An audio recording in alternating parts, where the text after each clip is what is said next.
Dans un pays qui manque d'infrastructures, dans un pays qui manque de routes, vous avez de la surpopulation carcérale qui est jeune.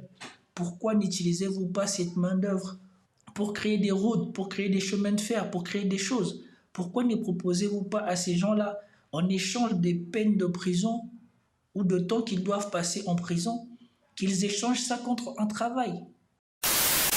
Bonjour mesdames et messieurs, bienvenue sur ma chaîne. Alors pour cette vidéo, on va s'intéresser à la prison de Makala en RDC Congo. Sans plus tarder, commentez, likez, partagez pour me soutenir et pour soutenir la chaîne. Nous passons à la vidéo. Ces images de prisonniers entassés par centaines, à même le sol, qui ont choqué. Révélées par le journaliste Stanis Boujakera, lui-même ancien détenu, elles montrent pour la première fois l'intérieur du plus grand centre de détention congolais, la prison de Makala. Dans cette grande cellule, les détenus n'ont pas de lit. L'air et la lumière n'y entrent que par de petites ouvertures. Le sol est jonché de déchets. Un autre dortoir dispose, lui, de couchettes que les prisonniers doivent se partager. Ils doivent de toute évidence se contenter de cette seule latrine, vétuste. Dans la cour, la situation est tout aussi dramatique. Les prisonniers errent dans ce qui ressemble davantage à une décharge. Ils n'ont pas de toit pour s'abriter du soleil. Quand on leur sert à manger, c'est cette bouillie servie dans une grande bassine. Mais il y a pire, certains sont blessés, comme ce jeune garçon, la jambe déchiquetée. Il n'a visiblement reçu aucun soin. Derrière ces hauts murs de béton, il serait 15 000 détenus, alors que la prison ne peut en accueillir que 1500. En majorité non condamnés, la plupart ne sont qu'en détention préventive. Nous avons rencontré un ancien détenu.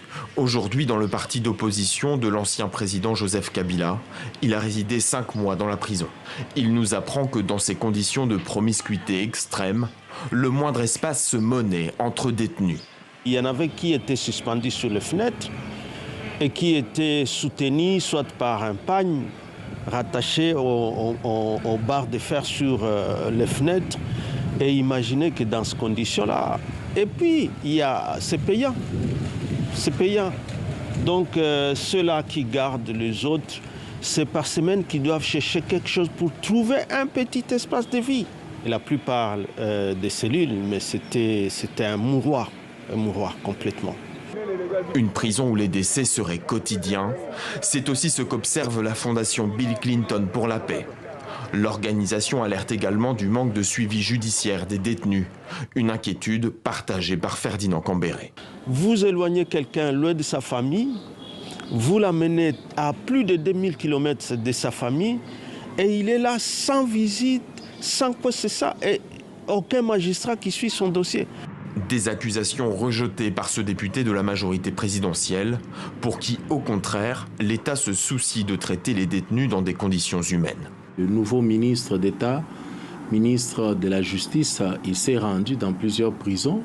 Il s'est rassuré qu'ils ne sont pas en rupture de stock. Il s'est rassuré qu'ils mangent à leur faim. Je tiens à saluer l'État congolais qui continue à tout faire pour nourrir ses prisonniers. La présidence souligne également que de nouvelles prisons seront en construction afin de désengorger les centres de détention actuels et que des bracelets électroniques seront mis en service. Sincèrement, cette vidéo m'a choqué. J'ai essayé d'attendre un peu pour voir quelles seraient les réactions et pour voir aussi si ce qui était dit là était avéré. Je sais que le journaliste qui est à la base de la diffusion de ces images a dit que c'était des images avérées. Et donc maintenant, on va commenter pour que je vous partage mon opinion sur cette histoire. C'est parti. Ce sont ces images de prisonniers entassés par centaines, à même le sol, qui ont choqué. Révélées par le journaliste Stanis Boujakera, lui-même ancien détenu, elles montrent pour la première fois l'intérieur du plus grand centre de détention congolais, la prison de Makala. Dans cette grande cellule, les détenus n'ont pas de lit. L'air et la lumière n'y entrent que par de petites ouvertures. Le sol est jonché de déchets. Vous voyez, ici, on a exactement ce qu'était l'Occident ou la France ou ce qui est le pire du monde. Et ça a toujours été comme ça. On ne va pas se mentir. Même il y a peu de temps, en France, il y avait de la surpopulation carcérale. Mais ici, vous voyez bien qu'il y a une différence entre les plus pauvres qui dort sur le sol où il y a des déchets, dans une pièce très inconfortable où l'air et la lumière rentrent de manière parcellaire. Après, vous avez ici des gens qui partagent des lits. Après, vous aurez le témoignage de lui qui était en VIP et qui ose dire à la télé, ou qui ose dire face caméra, que ce qu'on a montré ici, c'était faux. Et ça me choque parce que dans ce même pays, il y a des gens qui vivent extrêmement bien. Et ici, le problème de ce pays n'est pas le fait de mettre les gens en prison qui pose problème. C'est le fait que, une fois qu'ils sont là, que faites-vous-en? Assurez-vous d'avoir le suivi des dossiers, que la justice soit assez rapide. Pourquoi la prison se remplit-il autant? Est-ce qu'on met les gens là-bas pour des raisons qui justifient qu'ils soient mis en prison? Et surtout quand vous voyez ces images, tous ceux qui n'ont pas le choix et qui dorment par terre ici semblent être des jeunes. Soit c'est des mineurs, soit c'est à peine des gens qui sont majeurs. Il ne semble pas avoir de vieux ici, dans cette population carcérale. De Makala. Dans cette grande cellule, les détenus n'ont pas de lit. L'air et la lumière n'y entrent que par de petites ouvertures. Le sol est jonché de déchets. Un autre dortoir dispose lui de couchettes que les prisonniers doivent se partager. Ils doivent de toute évidence se contenter de cette seule latrine, vétuste. Dans la cour, la situation est tout aussi dramatique. Les prisonniers errent dans ce qui ressemble davantage à une décharge. Ils n'ont pas de toit pour s'abriter du soleil. Quand on leur sert à manger, c'est cette bouillie servie dans une grande bassine. Mais il y a pire, certains sont blessés, comme ce jeune garçon, la jambe déchiquetée. Il n'a visiblement reçu aucun soin.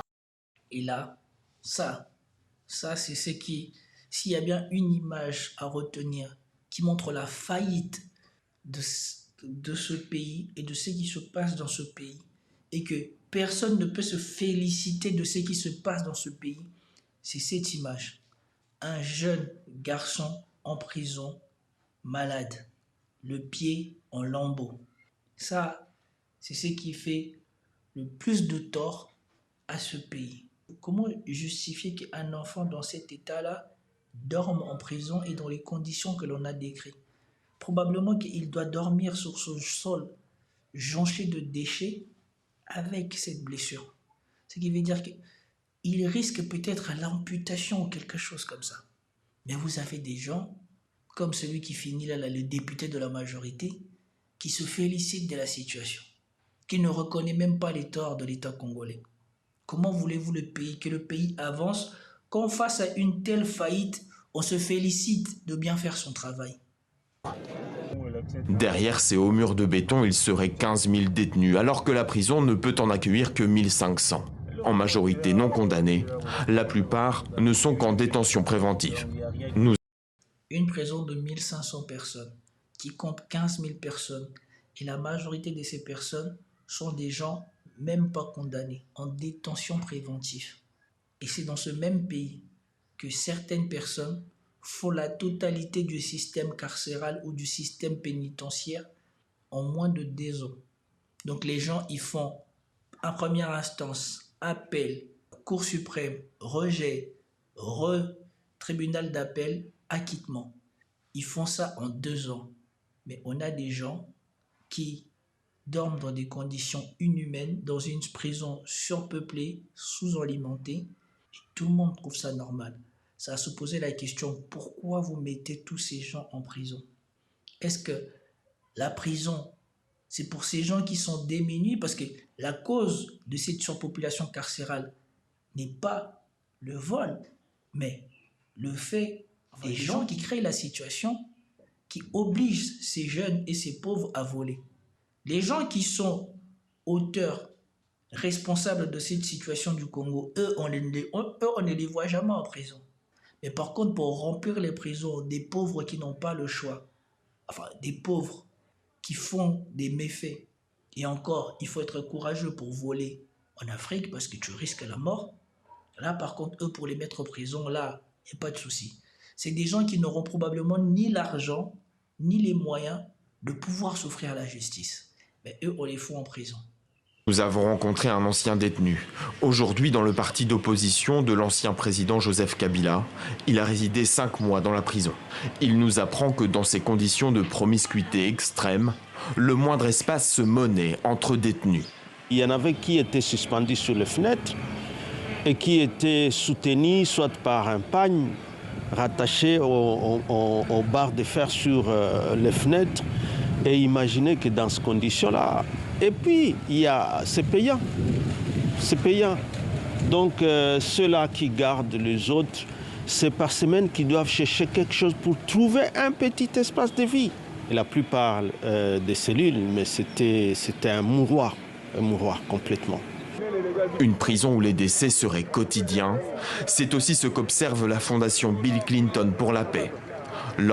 Comme si on nous apprend quelque chose. Quand vous voyez les gens vivre dans de telles conditions avec des tels rationnements, vous semble-t-il injustifié que des gens meurent sans raison?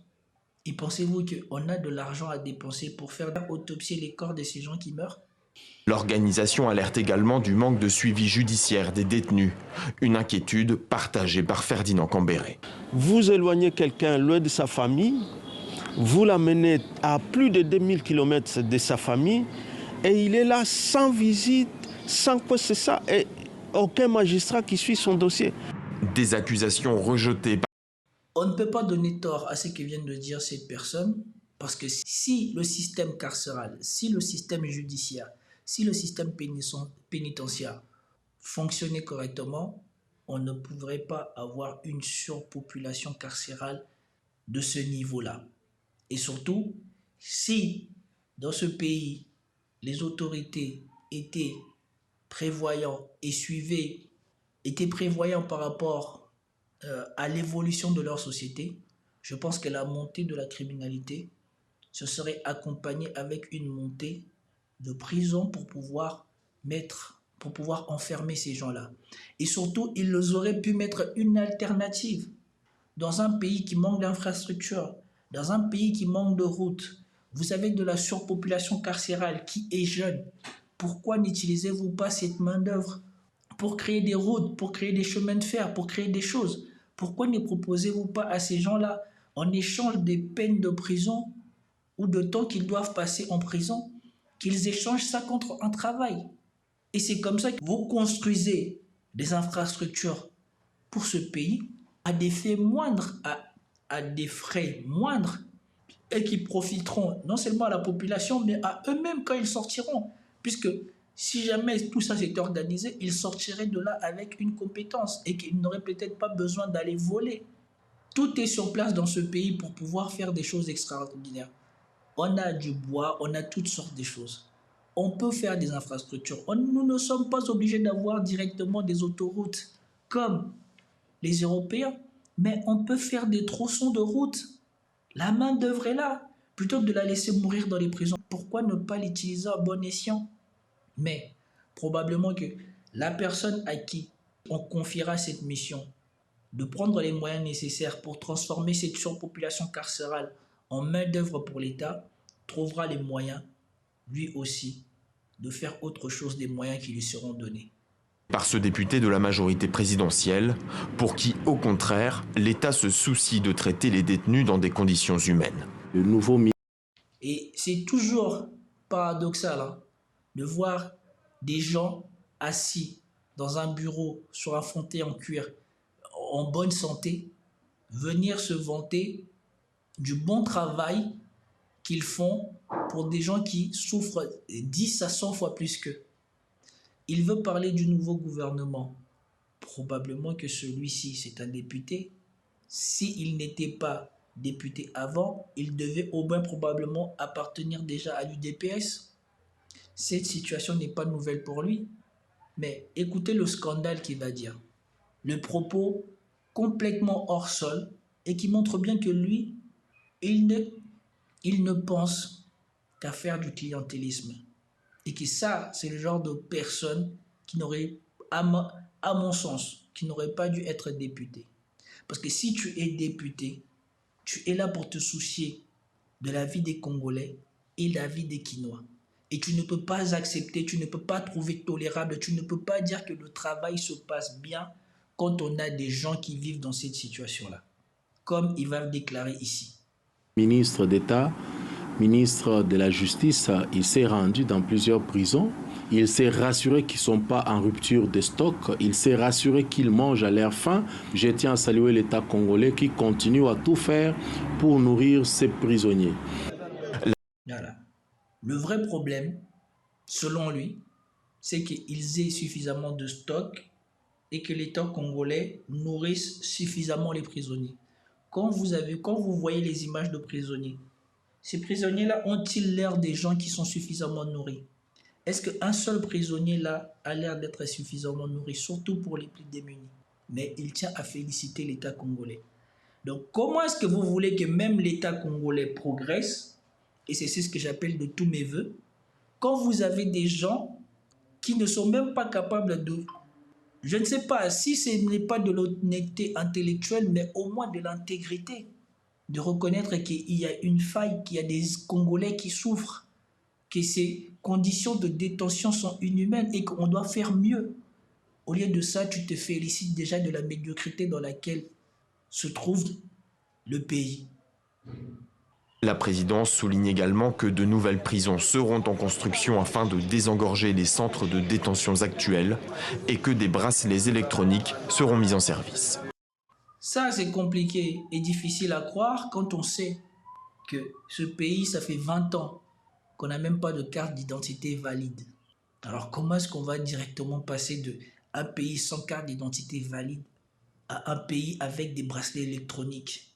Et surtout, le plus scandaleux d'aller, c'est d'écouter celui-ci qui est sorti de prison et écouter ce qu'il dit. Vous mangez comment là-bas? Bon, l'État congolais nourrit les prisonniers. Je félicite Madame la ministre qui a modifié les mvungure. Il n'y a pas de mvungure, maintenant il y a des menus. Menus? Oui, il y a un menu, il y a des légumes, le ndunda, de quelle heure à quelle heure? Thomson. Non, vous mangez une fois. Une fois. Il y a les amarantes, il y a les Thomson, il y a les haricots, il y a les soso. Ouais, et puis il y a les riz, il y a les foufous. Ça quand même, et puis l'hôpital, hein, je voudrais quand même féliciter les médecins. Ils travaillent dans des conditions très difficiles, mais il y a des bons médecins à Makala. Il faut encourager les gens, il faut les encourager. Non, ils sont très bons. Moi, ils m'ont pris en charge pendant 45 jours. J'ai été soigné par les médecins de Makala. Ils sont très bons, ils sont très bons.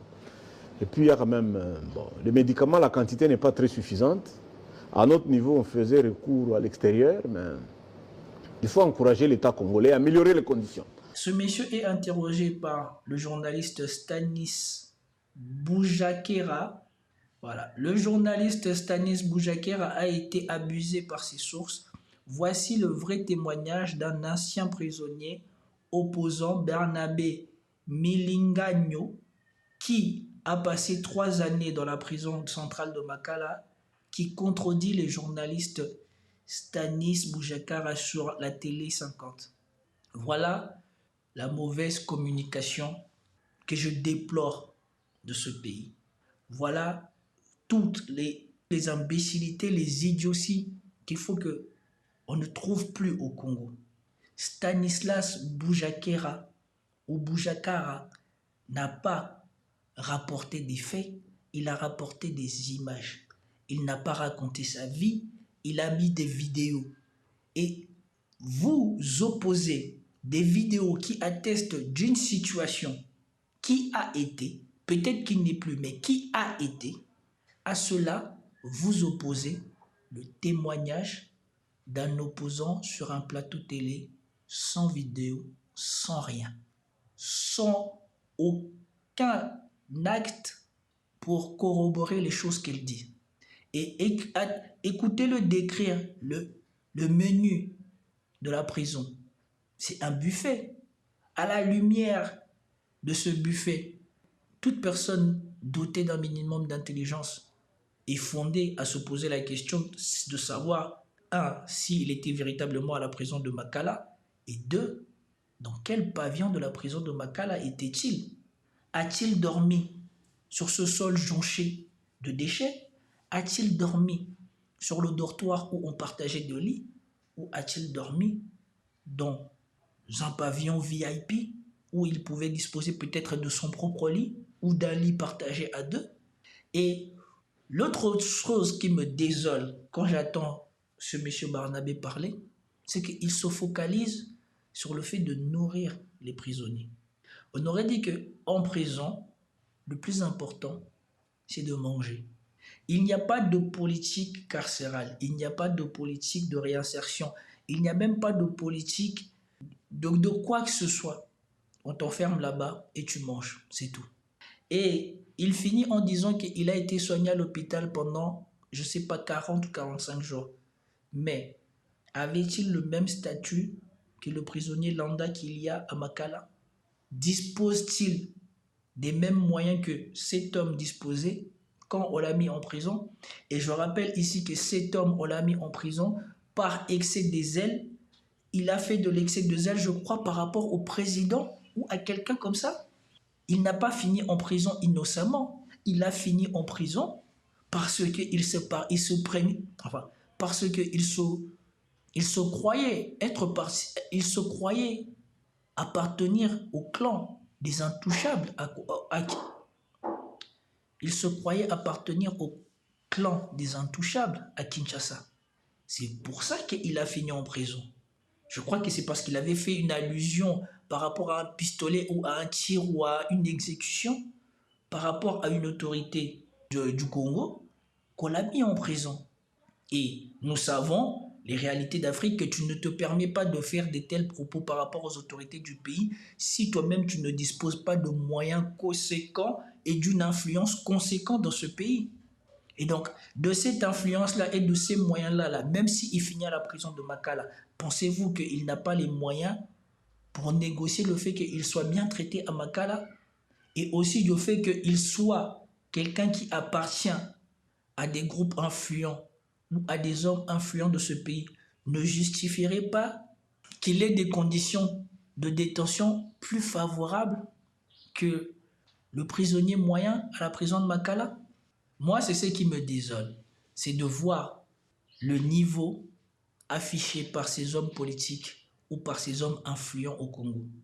On ne peut pas, quand on voit l'état de ce qui a été montré dans cette vidéo, se féliciter de quoi que ce soit dans la gestion de la prison et des prisonniers à Makala. Bien au contraire, on doit regretter cet état de fait et souhaiter aller vers une amélioration significative de la gestion de la prison de Makala et des conditions de détention des prisonniers à Makala.